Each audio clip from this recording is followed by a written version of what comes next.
Aguardar o pessoal chegar aí. Pra gente começar a nossa aula de hoje.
Até que fim. Tava me sentindo sozinho já aqui.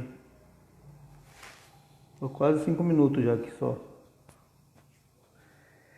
Boa noite, Fran. Vamos ver se o pessoal entra aí.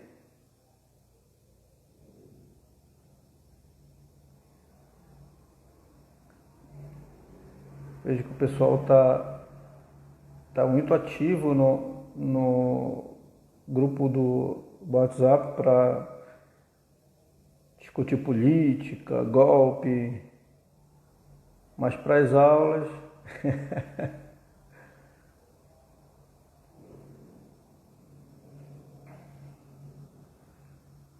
eu estava tentando fazer uma aula mais dinâmica hoje para poder a gente interagir a evolução, né, do direito para nossa avaliação,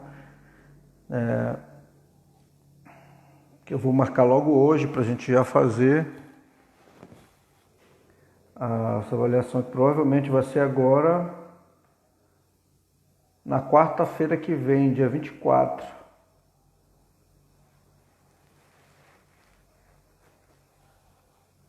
Ok. E aí? Show legal? Então, dia 24, nossa avaliação. Dia 24/6. Vai ser na quarta-feira, que a gente tem 2 horários.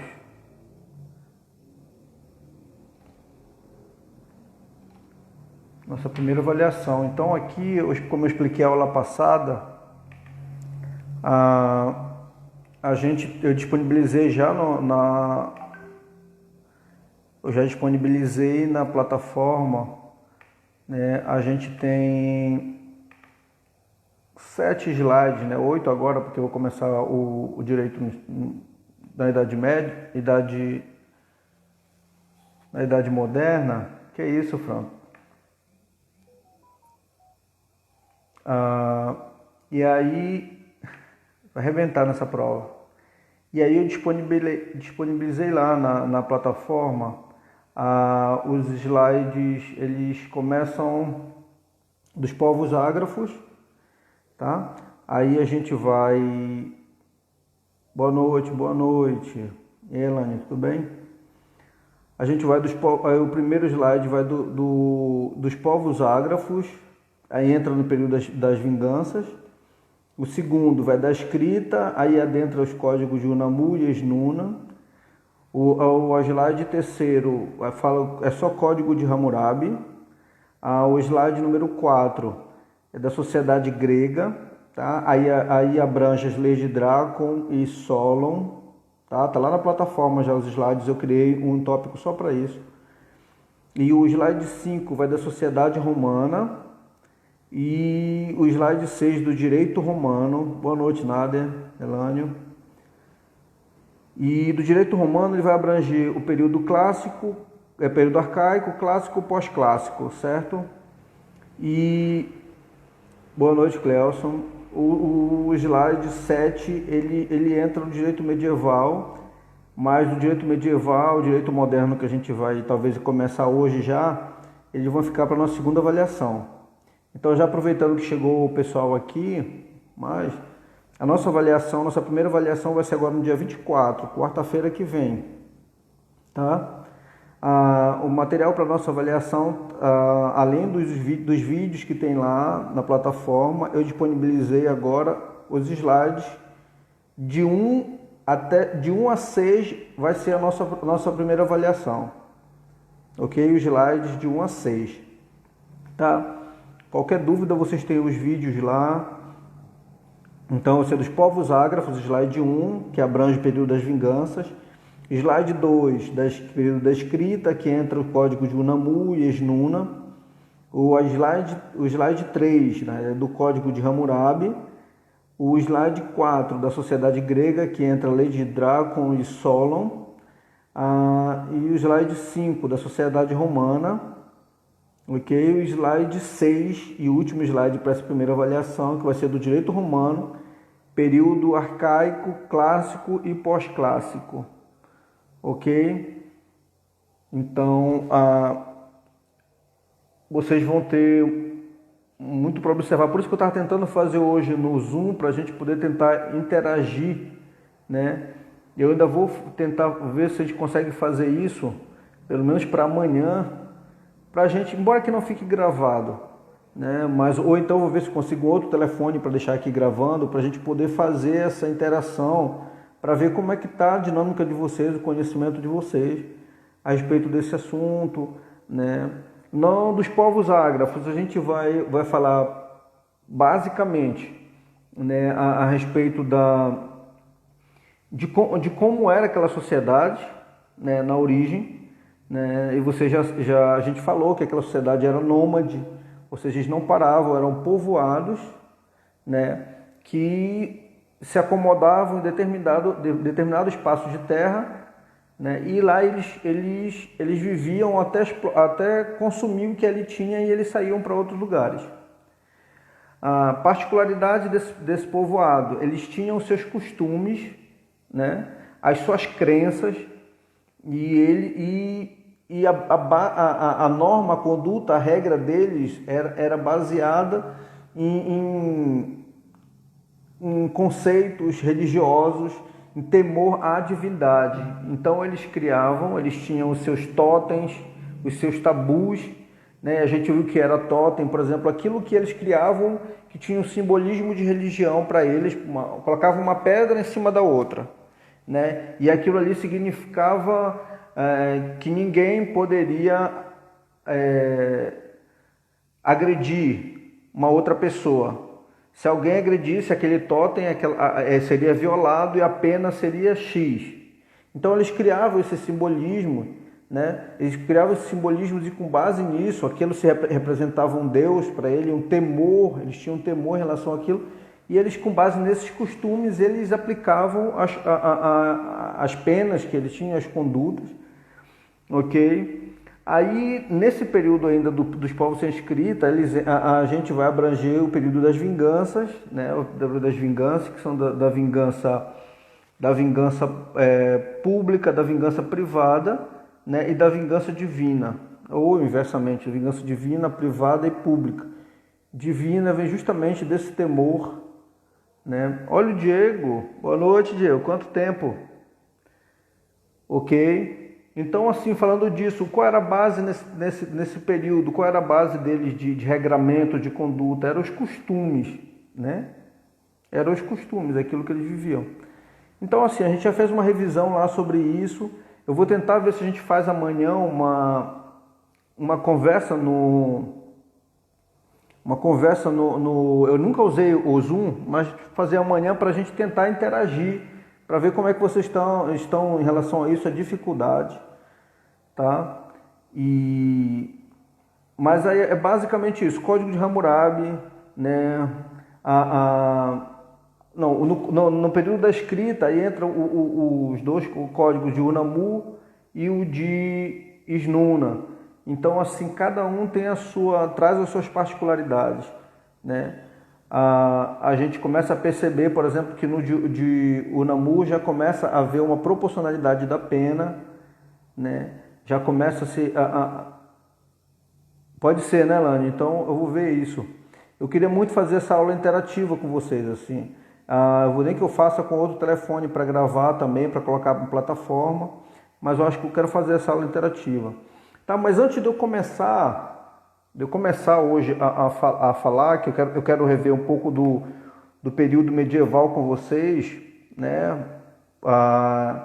E quero entrar já no direito moderno hoje, mas o nosso livro didático, tá? O nosso livro que está lá na plataforma para vocês, eu quero que vocês dêem uma olhada, que a gente já começa a entrar agora no período do direito moderno, e ele vai ser bem mais necessário nesse período. Agora, no período da Baixa Idade Média, Alta Idade Média, queria muito que vocês dessem uma lida, né, para a gente já poder ter uma compreensão bem mais segura em relação a isso, porque vai se aproximando do nosso direito, né, do nosso direito contemporâneo, né. Após o direito moderno vai ser o direito contemporâneo, então a gente já vai entrar no nosso direito, já mais perto de nós. E aí eu queria que vocês dessem uma olhada, né, bem legal lá no livro que eu deixei na plataforma para vocês. E uma coisa que eu queria aproveitar para compartilhar com vocês, assim, eu vejo que vocês são bem atuantes no grupo de WhatsApp, né? Principalmente o Nader, o Alisson, o Elane por vezes, né? E principalmente diante de toda essa loucura no ambiente político, intervenção de poder sobre o outro, ameaça de golpe, um monte de coisa. Então, assim, eu queria que vocês aproveitassem esse tempo. Eu quero que vocês interajam comigo nesse momento. Eu sei que, embora tenha um atraso, mas eu queria que vocês interagissem comigo um pouco nesse momento. Logo quando a gente sai aqui da Baixa Idade Média, que foi justamente aquele período, do início do período dos feudos, do declínio do Império Romano, e eu peguei aqui um texto do livro didático que a gente está usando, e ele fala justamente isso. A Baixa Idade Média, assim como a Alta Idade Média, conviveu com pluralismo jurídico, né? São complexos normativos distintos convivendo em um mesmo momento histórico, num espaço geopolítico onde não há poder suficientemente forte que imponha suas normas e justiça. Eu vou ler para vocês bem pausados, para ver se existe alguma semelhança com o tempo que a gente está vivendo hoje. A Baixa Idade Média, assim como a Alta Idade Média, conviveu com o pluralismo jurídico. São complexos normativos distintos convivendo em um mesmo momento histórico num espaço geopolítico onde não há poder suficientemente forte que imponha suas normas e justiça. Então, assim, a gente observa que esse conflito de normas, esses conflitos de força, de interesse, né, de interesses, ele já vem de muito tempo.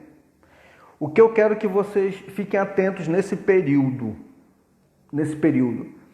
Muitas coisas que eu estudei na academia, que era só teoria, era só papel, estado de exceção, né? As normas excepcionais, provisórias ou temporárias, que eu estudei na academia, eu estou tendo a oportunidade de vivenciar isso na prática hoje. Entendeu? Então, vocês têm a mesma oportunidade. Eu quero que vocês se desprendam, de um olhar político, que eu digo não no sentido, né, de conhecer, de procurar saber como se dá o sistema político, não. Eu digo político do viés ideológico, aquela coisa, se desprendam disso e observem aspectos jurídicos. Vocês já estão na academia, né? Vocês já estão na academia, então o olhar de vocês, o foco de vocês tem que ser alinhado com as mudanças jurídicas que estão ocorrendo. Procurem atinar para essas mudanças, procurem atinar para as alterações, para o ambiente jurídico. O que é que está acontecendo? Ah, mas eu estou começando a caminhar agora. Tá, mas você já tem algumas noções, né? Algumas noções. Agora, esses dias foi aprovado, foi sancionado a Lei 14.010 de 2020, que diz respeito diretamente àquilo que vocês estão estudando com o professor Arielson. Porque ela alterou muitos dispositivos do direito material, do Código Civil. Muito do Código Civil foi alterado nesse período provisoriamente, né? Desde 20 de março ela passa a viger, 20 de março de 2020 até 30 de 10 de 2020. Ok? Então, dispositivos que vocês estudaram com o professor Arielson, agora mesmo, vocês estudaram com o professor Arielson, eles vão ficar suspensos por um período. Comece a observar a coisa por essa ótica. Não se contamine, não se deixe levar o que diz a imprensa sobre isso, o que diz a revista sobre isso, o que diz o site sobre isso, o que diz o jornalista sobre isso. Justamente, o apartidismo é necessário para que se tenha o foco na norma jurídica, no ambiente jurídico, naquilo que está acontecendo no momento. Gente, olha, vocês, essa lei agora, eu anotei algumas coisas aqui. Essa 14.010, ela alterou, vocês devem ter estudado com o professor Arielson, né? Dispositivo sobre prescrição, decadência, prazo prescricional, prazo decadencial. Ela alterou no Código Civil normas de pessoa jurídica de direito privado, né? O presidente até vetou um dispositivo dessa lei que daria autonomia para os síndicos.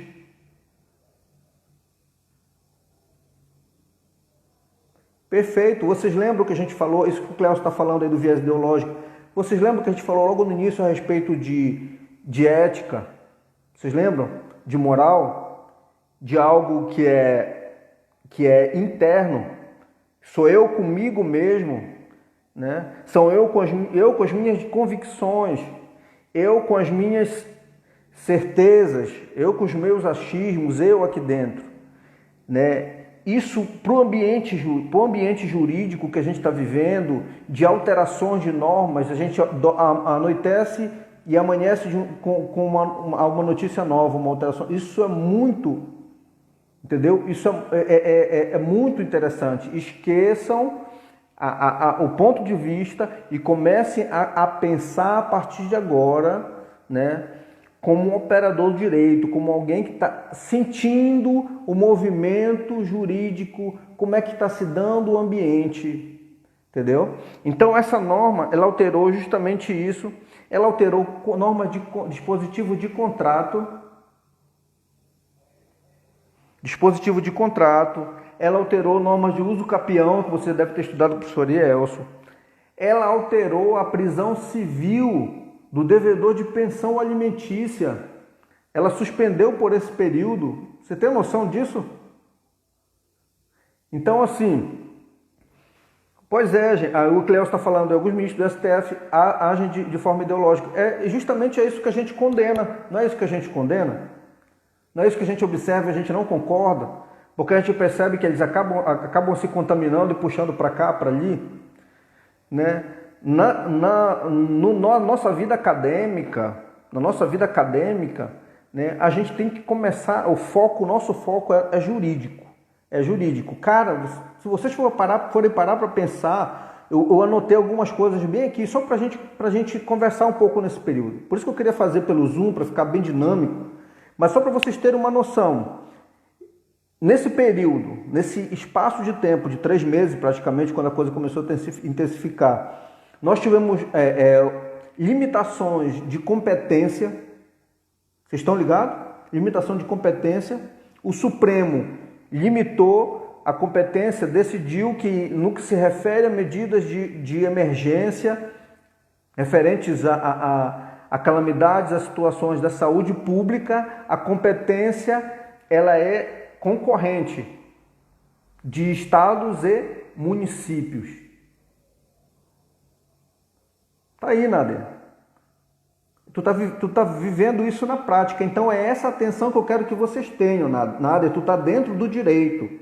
Tu tá no órgão do judiciário que tu tá vivenciando isso na prática. Era essa a regra uns dias atrás?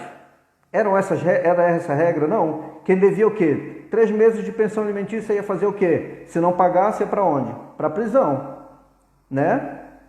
E o que acontece agora? Por quê? Porque existe uma norma com uma vigência do dia 20 de março de 2020 até o dia 30 de outubro de 2020. É um lapso temporal, é uma lei temporária. Ela tem um caráter provisório. Terminou esse período, ela perde efeito. Mas tudo o que aconteceu nesse período vai ser julgado com base nessa lei provisória. Entendem? Então, assim, são normas que a gente tinha como corriqueiras, que elas perdem efeito por conta de uma situação excepcional. Excepcional, isso, pois é. Então, assim, olha, percebam, teve a delimitação de competência, né, dos estados para municípios, e aí gerou esse conflito, porque a União não podia fazer nada, tudo era competência do município e dos estados, ok? Houve uma decretação em massa de estado de calamidade pública por conta da pandemia. Isso quer dizer o quê? Portas abertas para gastar o dinheiro público como se quiser, sem licitação.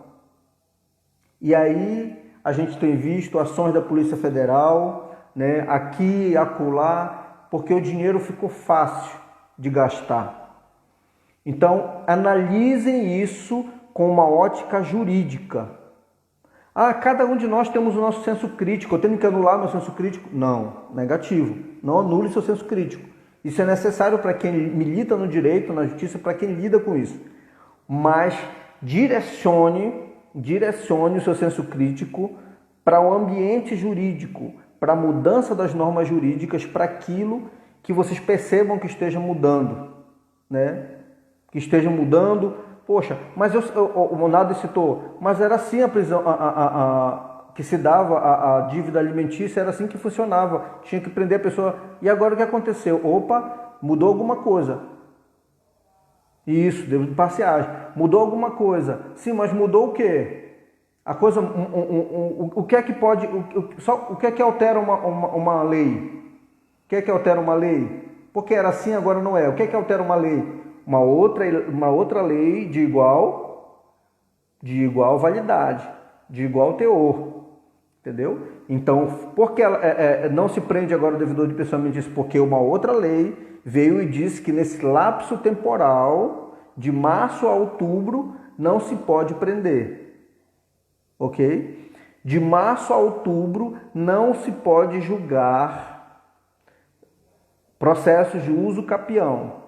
Ou seja, se alguém está ocupando o imóvel, nesse momento ele não pode pedir a posse desse imóvel para si. A lei está suspensa, está suspenso essa norma. Então são normas de direito material. É isso que vocês estão vendo com o professor Arielso.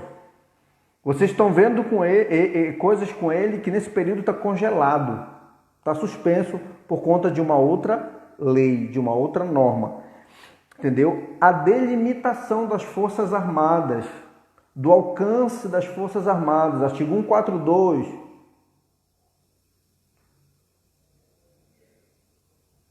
Perfeito, Nader.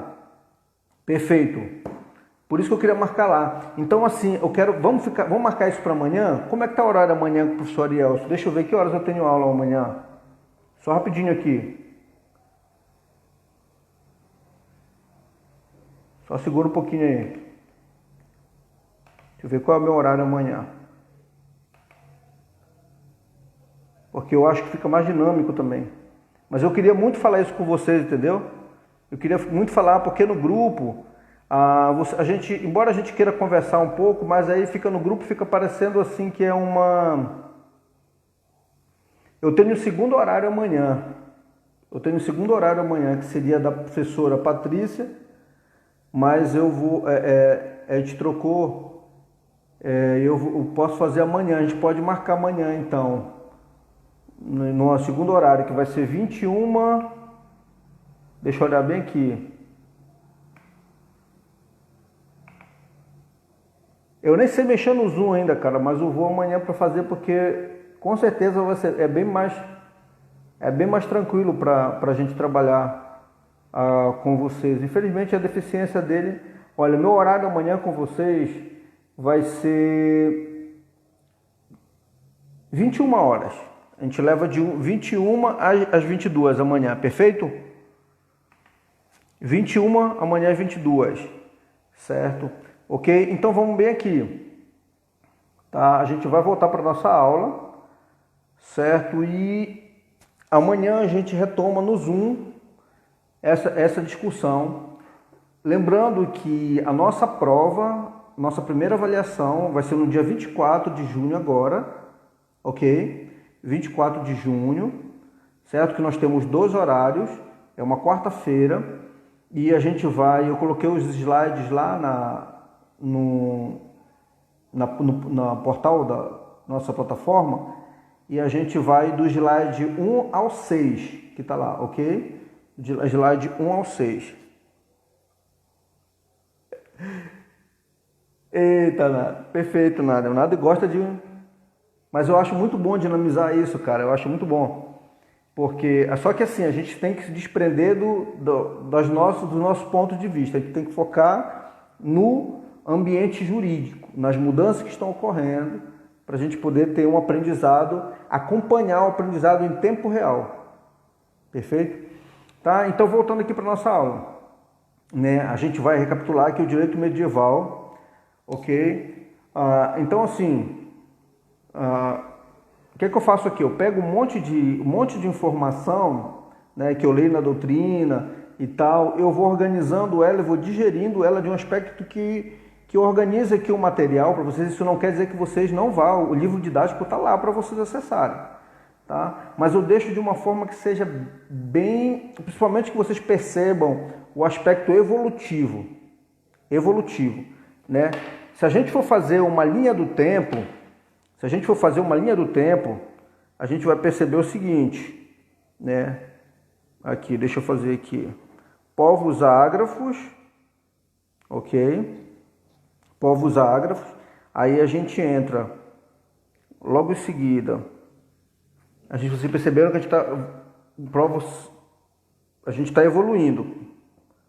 Escrita, ok? Entra nas codificações, né? Roma, Grécia,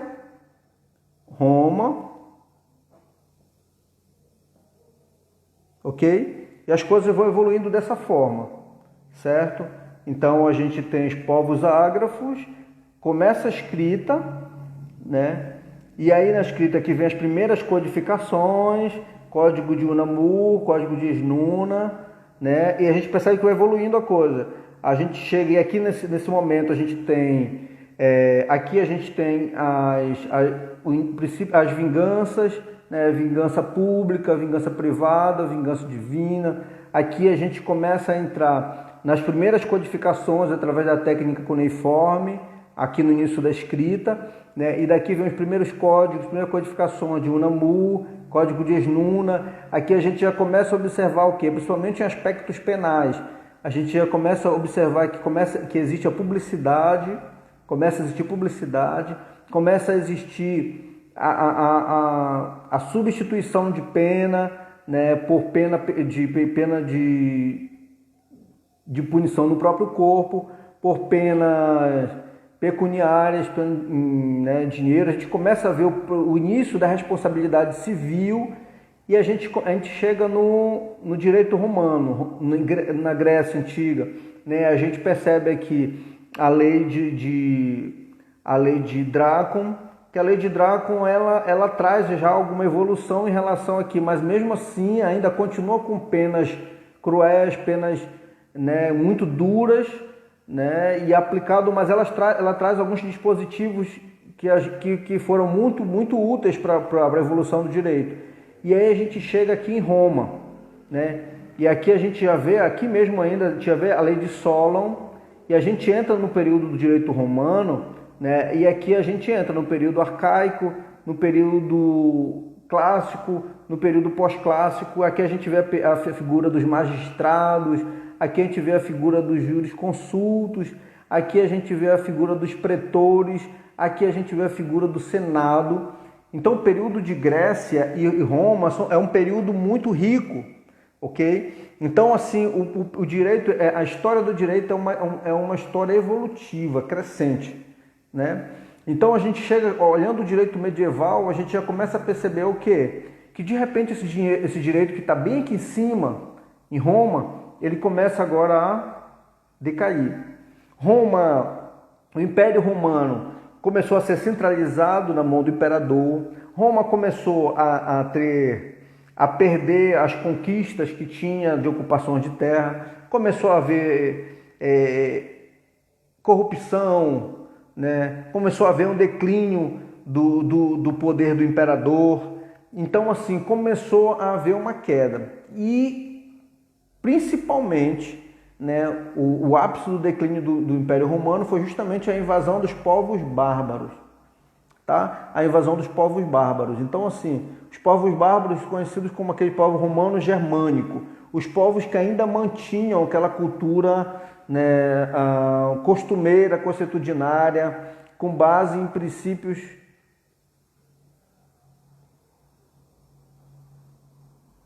sim, civil e penal. Foi tanto de responsabilidade civil quanto de responsabilidade penal. Tanto o Namur quanto o Hammurabi têm influência muito grande, né? Eu quero que vocês leiam o livro do material didático que está lá, ok? Ele é muito bem amplo, muito bem amplo. Ok? Então, assim, nesse período, por conta da invasão dos povos bárbaros, né, o Império Romano perdendo forças, houve uma volta ao passado. Roma, que já tinha uma estrutura jurídica, né, muito forte, Roma, que já tinha uma estrutura política muito forte, né, de repente agora se vê obrigada a voltar, né, a sua vida rural. Por quê? Porque com a invasão as pessoas, com medo de perder suas vidas, voltaram a se refugiar na zona rural, né, aonde vivia onde tinha os plantios e tudo, e começaram a viver lá debaixo da proteção, né, daquele que tinha a maior parte de terra, né, que eram os senhores feudais, né? Então os senhores feudais, eles tinham as grandes habitações, né, e ao redor foram se instalando esses povoados menores que tinham como base o costume, né? Eram povos que ainda não tinham domínio da escrita, ok? O que preservava, o que se mantinha ali era o direito consuetudinário, aquela prática que a gente conhece lá dos povos arcaicos. Havia um predomínio do poder patriarcal, então o pai, a figura paterna, né, era quem predominava as decisões, e esse povo, o povoado que cercou essa população, cercava essa grande residência que era do senhor feudal. Esse povoado ele começa a ter uma relação de prestação de serviço com esse senhor. Então o senhor ele fornece a segurança, a área para trabalhar, e em troca esse povo produz, né? Trabalha nas lavouras e produz para esse senhor, ok? Esse período, para muitos doutrinadores, é conhecido como um período das trevas, né? Período das trevas, principalmente porque nesse período a Igreja Católica ela teve muita influência, a gente vai ver lá para frente, o direito canônico, né? E também houve uma força muito grande da Inquisição, né? Da aplicação de penas pela Igreja, então assim, de mortes terríveis, né? Mas também um período obscuro para muitos doutrinadores, porque eles dizem que não se produziu, né, normas a partir das relações entre pessoas nesse período. Não se construiu muita coisa, né? Mas essa é uma discussão doutrinária que para muitos veio com um período de grande produção, né? Mas para outros como se fosse um período das trevas, um período obscuro, né? De pouca construção, tá? Mas a gente percebe que apesar de ser um período muito conflituoso, né, houve sim uma construção, uma estruturação, né? E esse período foi muito produtivo também, porque tirou a centralização do poder do Império Romano, né? Se vocês perceberem, quando a gente estava estudando o período pós-clássico, a gente percebeu que não existiam mais normas construídas a partir da relação de pessoas. O Império, ele editava as constituições, né? E agora só cabia aos jurisconsultos, né, a interpretar as constituições do imperador. Ou seja, houve uma centralização muito grande sobre o poder, sobre o imperador, né? E automaticamente, e nesse período aqui, como o declínio do Império Romano, né, se houve uma perda de força, né, por Roma, e essa descentralização política, né, essa descentralização do império, do imperador, do império do rei, por conta das invasões bárbaras principalmente. Né, esse período aí do direito medieval, ele se divide em dois períodos, né? O primeiro período é a Alta Idade Média, né, que é justamente caracterizada pelo direito romano germânico, né, que com essa estruturação começou a tomar forma nesse período e principalmente pelo aprimoramento do direito canônico, tá? A Alta Idade Média, característica do direito romano germânico e principalmente pelo aprimoramento do direito canônico. A Alta Idade Média. Baixa Idade Média é evidenciada pelo direito feudal, né, que é justamente essa descentralização, né, e essa ruralização, né, e aí também com ressurgimento embora enfraquecido, né, das instituições que começaram a estudar de novo o direito romano. Tá? A classificação é que a gente já entra para a classificação desse direito medieval. Como ele se classifica? Então, ele se classifica em 4 ordenamentos jurídicos. 4 ordenamentos jurídicos. O primeiro dele, que é o proveniente da organização eclesiástica, ou seja, o direito canônico, aquele com base nos cânones ou nas decisões construídas a partir de concílios, de atos administrativos dos bispos católicos, né? Aquelas normas que vinham sendo construídas pela Igreja ao longo do tempo, né? O segundo, o direito feudal, então o direito canônico, o direito feudal. O terceiro, o direito dos povos germânicos. E o quarto, embora um pouco enfraquecido, mas ainda continuava ali devagarinho, o direito romano. Ok? Então esse período ele se subdividia em 4, o direito medieval se dividia em 4 ordenamentos jurídicos grandes: direito canônico, o direito feudal, né, o direito dos povos germânicos e o direito romano, né, tomando força. Ok? Quem eram os povos bárbaros? Esses que foram responsáveis por esse declínio, também responsáveis por esse declínio do Império Romano. Eram justamente os povos que não tinham gestões políticas territoriais, né? Não tinha desenvolvimento da escrita, eles eram unidos pelo vínculo familiar, né? Centralizado na figura paterna, como a gente viu. Juridicamente, esses povos eles possuíam bases e oralidades no costume, baseado nas tradições, ou seja, no direito consuetudinário, né? Então essa é a característica dos povos bárbaros. Se cair numa avaliação, por exemplo, né, um dos fatores primordiais para o declínio do Império Romano foi a invasão dos povos bárbaros. A invasão dos povos bárbaros. Descreva com as suas palavras quais as características desses povos bárbaros. Quais as características deles? Dividido. Era isso aí mesmo, Elane, os Vikings. Era conhecido como os Vikings, né? Quem assistiu aqueles filmes, então, percebe muito isso. Justamente, esses povos bárbaros, você percebe que os Vikings eram aqueles que comiam a carne, que pegavam, né? Que não sabiam ler, que eram rudes, que não tinham, as roupas eram de couro, de animais e tal. Então, era justamente essas pessoas. Então, quais as características? Só não coloca assim na prova, os Vikings. Então, assim, eles não tinham gestão política e territorial, não tinham desenvolvimento da escrita, né? A base deles era o vínculo familiar. É tipo assim, lembra daquelas características todas do poder arcaico, né? O romano. O período arcaico romano era quem? Era a centralização aonde? Na unidade familiar. Tá? Unidade familiar. E quem tinha o poder naquela unidade? O poder patriarcal, paternal, o homem, o dono da casa, o pai. O poder era concentrado nele, né? E na figura paterna. E juridicamente, né? Juridicamente, eles possuíam sua base que na oralidade, nos costumes, nas tradições que eles cultivavam, né? Ou seja, no direito consuetudinário.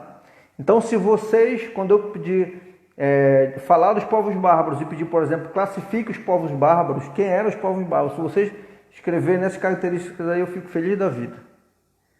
Tá? E a gente entra agora para o período do direito feudal, né? Mais detalhadamente, o que era esse direito feudal? Era justamente fundamentado nessa relação feudo-vassálica, né? Feudo-vassálica, o senhor feudal e os vassalos, né?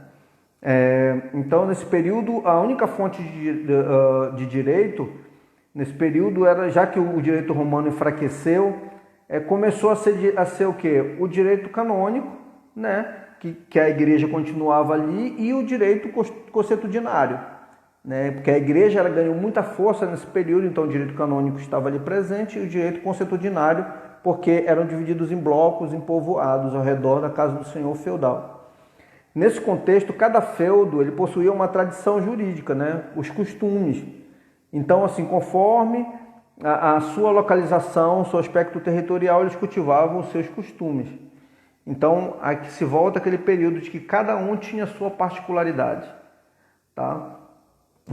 A gente viu ontem que era uma habitação grande no centro, que era a casa do senhor feudal, e ao redor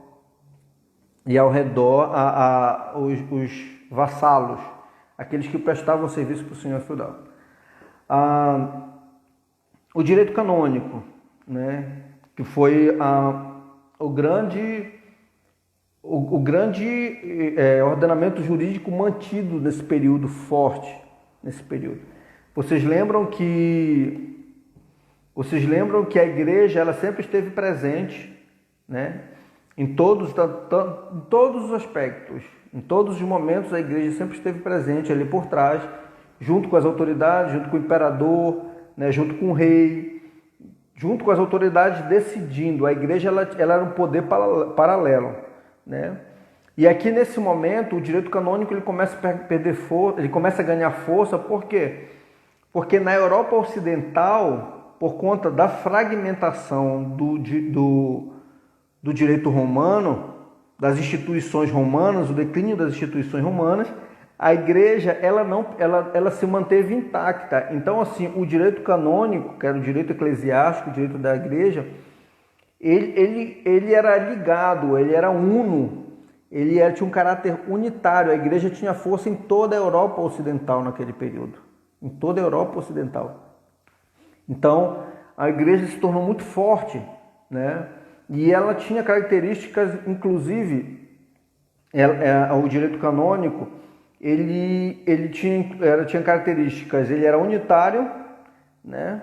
A predominância dele era através da escrita, porque era com base nas normas instituídas administrativamente, ou seja, tudo era escrito, tudo era formal, né? E ele trazia o domínio na regulamentação do direito privado, principalmente em normas e dispositivos específicos ao casamento e ao divórcio, né? Que até hoje foram absorvidos pelo nosso Código Civil, né? Pelo nosso ordenamento jurídico, ainda traz resquícios dessa época.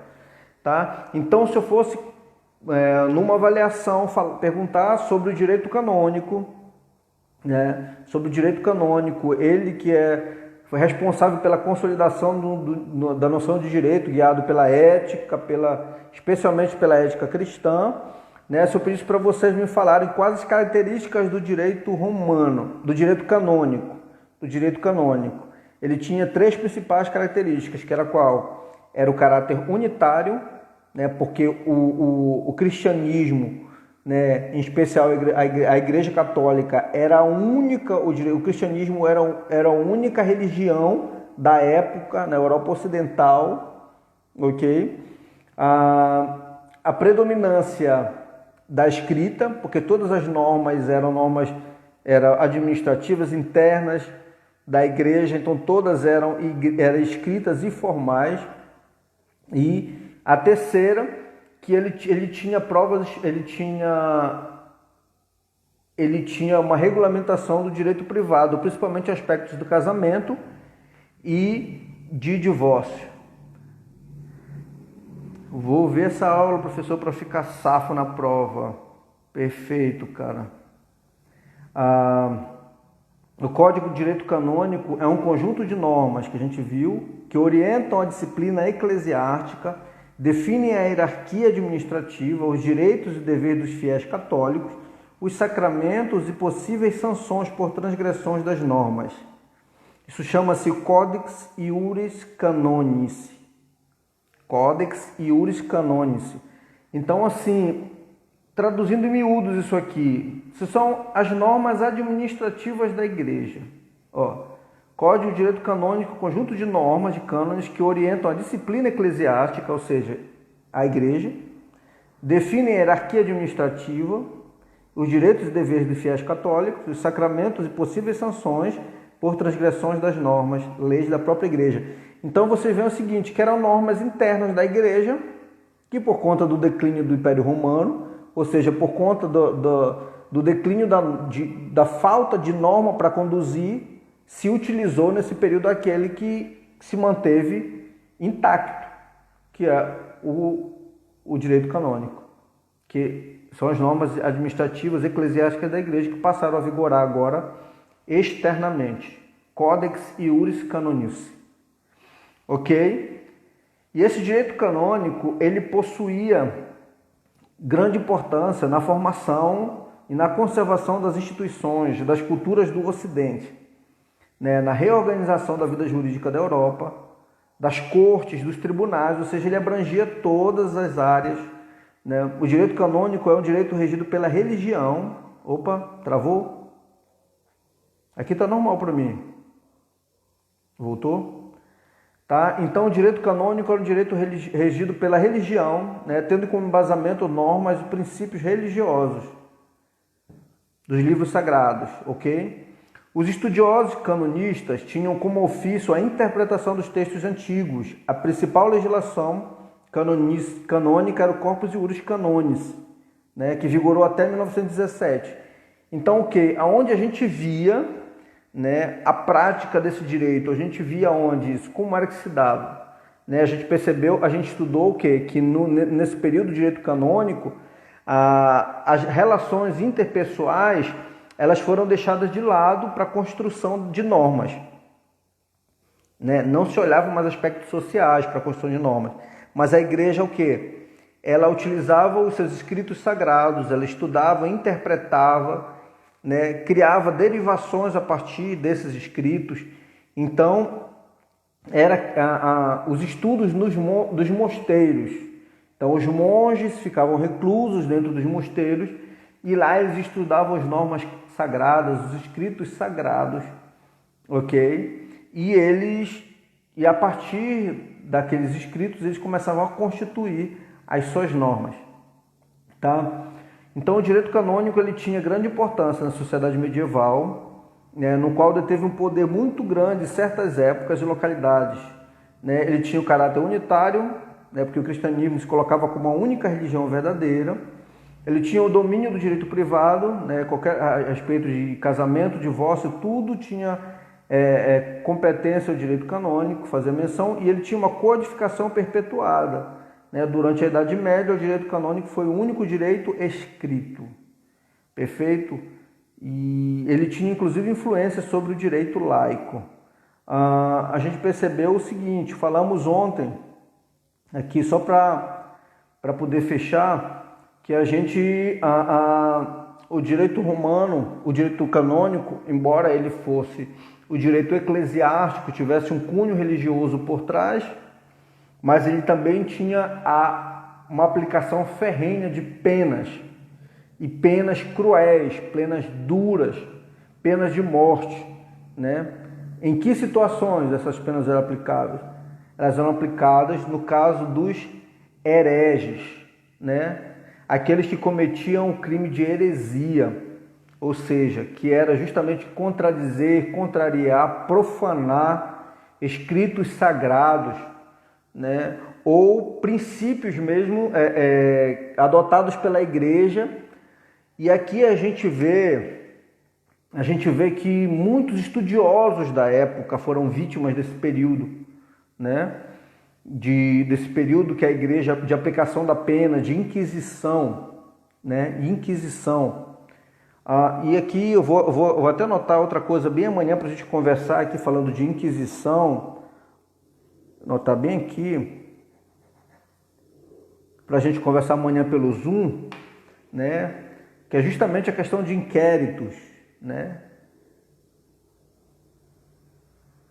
Eita, Elane, se fosse hoje, meu irmão, né? Fosse hoje, cada absurdo que a gente acompanha pela internet, a internet da vida, ou que a gente vê, cada heresia que só Deus na causa, né? Principalmente em relação à hermenêutica. A hermenêutica tem sido um grande problema, né? Porque cada um interpreta a coisa da forma que acha, né? Às vezes até lê textos bíblicos mesmo e dá uma interpretação fora de contexto e tal. Então, se fosse nesse período da Inquisição aí, meu amigo, muitos iam morrer. Eu vou pegar o celular bem aqui, eu vou virar para que vocês tenham uma noção. Ontem eu mostrei para alguns, mas hoje, quando eu estou vendo que tem mais gente aqui, né? Eu vou mostrar. Então, assim, eu vou virar aqui meu celular rapidinho para pegar toda a tela. Então, isso aqui chama-se Tribunal do Santo Ofício, né? O Tribunal do Santo Ofício, ele tinha justamente como a competência de julgar e condenar acusados por heresia. Acusados por heresia. Então, como era que acontecia no Tribunal do Santo Ofício, né? A igreja, ela era aquela que era responsável pelo julgamento. Olha, você vê a igreja aqui, né? Tinha alguns representantes da nobreza ao redor, né? Aqui na frente, aquele que era o herege, ou aquele que tinha cometido algum crime contra a igreja, e aqui atrás um membro da igreja que era responsável por ler a sentença, qual é o dispositivo que ele descumpriu e os motivos pelos quais ele seria condenado à pena, e a pena que ele, diria ao final, a pena que ele ia ser obrigado, tinha que cumprir. Geralmente era a pena de morte e as penas mais cruéis. Tá? Então, assim, voltando aqui ao período do que eu estava falando ainda há pouco do inquérito, do período de Inquisição, inquérito vem justamente desse período de Inquisição, né? O inquérito, ele tramita de que forma?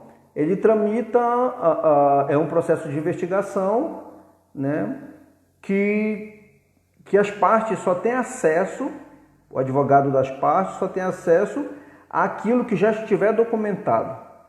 O inquérito ele é algo sigiloso, né? Ele é sigiloso justamente para que não se atrapalhe nas investigações, na coleta de provas, naquilo que se busca. E o inquérito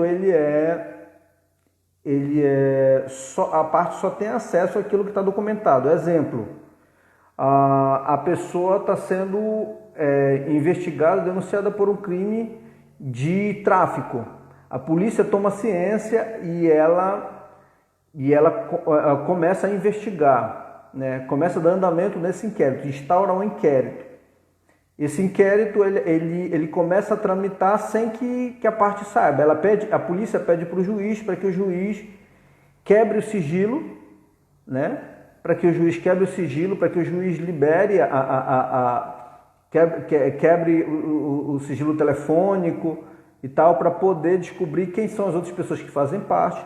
Então, como esse inquérito ele tramita todo para que se levante mais informações, deixa eu voltar aqui, para que se levante mais informações, então ele é sigiloso, né? Algumas depois que se fecha, depois que se tem, já descobriu quem foi, está aqui, já documentou isso daqui, aí a parte pode ter acesso, o advogado pode ir lá na delegacia ter acesso àquilo que já está documentado.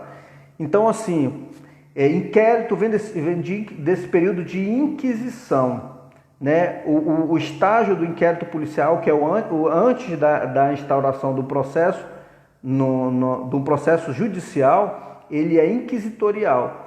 Ou seja, a parte vai para lá, ela é ouvida na delegacia, as informações são feitas todas sem que elas saibam que estão coletando as provas, e depois que aquilo é documentado, que a parte tem. É justamente outra coisa crítica que está rolando por aí, que são inquéritos que estão tramitando, né, no STF, que questiona a origem, a competência. Então, assim, outro tema para a nossa live de amanhã no Zoom. Não perca amanhã. Tá? Então, a Igreja Católica, através do Tribunal do Santo Ofício, vamos voltar para a aula, né, se valendo desse período de inquisição, ou seja, esse período de inquisição que é unilateral, praticamente unilateral, porque aqui nesse período a outra parte ela não tinha como fazer contraprova. Não tinha como fazer contraprova. Agora você imagina quantas pessoas morreram inocentemente nesse período, né, porque não se tinha como levantar contraprova. Né? A igreja, ou se alguém fazia, por exemplo, eu lembro de Galileu Galilei, né? Ou estudiosos que astrólogos, pessoas que investigavam o universo, que estudavam e tal, para a Igreja Católica nesse período eles eram tidos como bruxos, né? Então eles eram tidos como bruxos e contra eles não tinha como ampla defesa, contraditório, não existia isso, né? Esse período da Inquisição era unilateral, a Igreja ela julgava e condenava a pessoa e ainda ela ia ver se a pena estava cumprida de acordo com o que ela determinou. Acompanhava todo o processo de aplicação da pena, né? E as penas eram tristes de ver. Vamos lá, vou virar aqui de novo, né? Algumas penas as pessoas eram condenadas a morrer em fogueira, né? A serem queimadas vivas, certo? E você percebe a representante da igreja com a cruz e os representantes da igreja ao redor. Inclusive pessoas da própria igreja morriam nesse tempo porque não concordavam com as determinações da igreja, né? Olha essa morte aqui, a pessoa amarrada numa corda. Não quer ver, Fran? Não vê. Ficava girando essa pessoa e ela sendo queimada viva, né? Olha outra aqui, ela sendo esquartejada. Olha outra aqui de cabeça para baixo. Então, gente, eram mortes cruéis. O Instagram já está me avisando aqui que meu tempo já está acabando. Eu tenho 10 segundos, ok? A gente fecha essa aula de hoje. Amanhã eu quero ver vocês, tá? 21 horas para a gente fazer o nosso debate, a nossa interação no Zoom, ok? Aguardo por vocês.